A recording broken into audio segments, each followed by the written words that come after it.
Hello, Mrs. O'Connor here. Welcome back to my at-home classroom for today's discussion of theme. So you've finished your novel and you may be pondering to yourself, what was the big idea? What was the moral of that story? And this is a question of theme, right? So theme is the wisdom communicated. And is the theme obvious? Does the author directly articulate what he or she is trying to teach you? No. This is something that you infer as you read, as you travel alongside your characters, as you notice how they handle conflict and understand the different plot points and elements the author chooses to emphasize through repetition, through tone, through the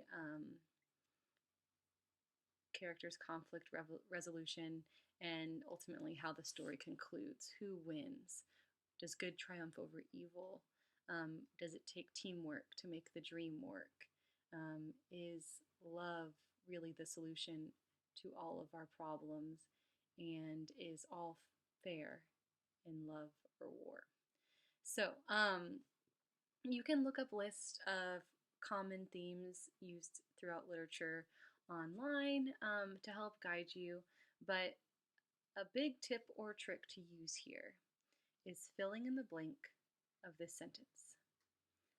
And after all of that, the main character learns blank. So if we refer back to The Absolutely True Diary of a Part-Time Indian by Sherman Alexie, we can say, and after all of that, Arnold Spirit Jr. learns not to judge a book by its cover. Or, and after all of that, Arnold Spirit Jr. learns that dreams require sacrifice.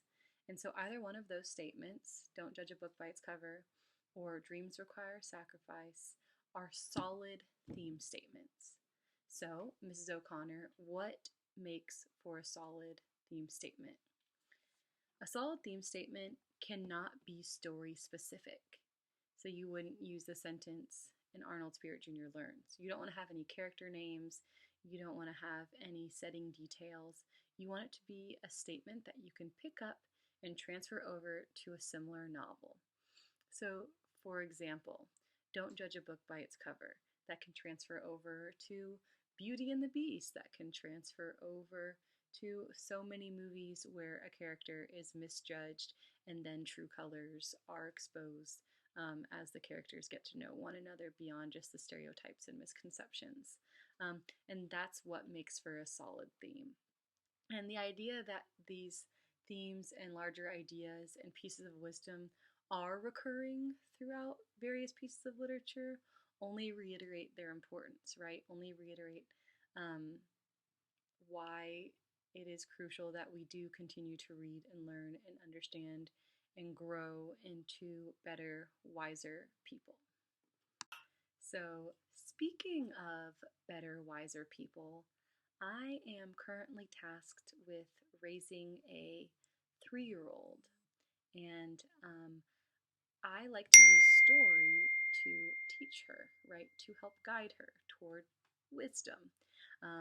And so if she does make a mistake, right, exude any sort of negative behavior, I like to tell her a story that teaches her why she was wrong and the consequences of her actions. So my 3-year-old decided to draw on the couch with markers, and here is the story that I told her to let her know. Okay, so today I'm going to teach you about theme. Are you ready? Okay, so I'm going to tell you a story, and you're. I like when you say theme. Theme? Okay. Good.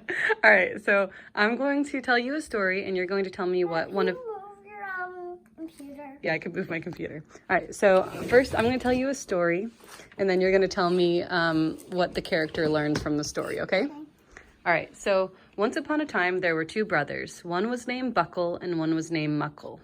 Buckle and Muckle are their friends, and they don't know how to swim, so they draw on the couch not good. Yeah, so that's exactly what happened. So she's heard this story before. So Buckle and Muckle are playing together, and all of a sudden, Muckle has a bad idea. What? Muckle's dad and mom always told him you cannot draw on the couch with markers. Where's the only place you can draw with markers? Paper. On paper. Or on the street, but only chalk on the street. Yeah, only chalk on the street. Or on the sidewalk, or on paper, but we can't draw on paper this time. Exactly, so smart. So Muckle decides to draw on the couch with a marker. And so Muckle and Buckle's dad is going to come home. So Buckle said, "Oh no, you didn't follow the rules, Muckle, and now we're going to get in trouble." And Muckle said, "Buckle, quit ruining all my fun." But then Buckle and Muckle's dad came home and they saw Muckle drawing on the couch. And then Muckle had to sit in timeout, and then Buckle got ice cream. The end. Oh. So what did Muckle learn from that story?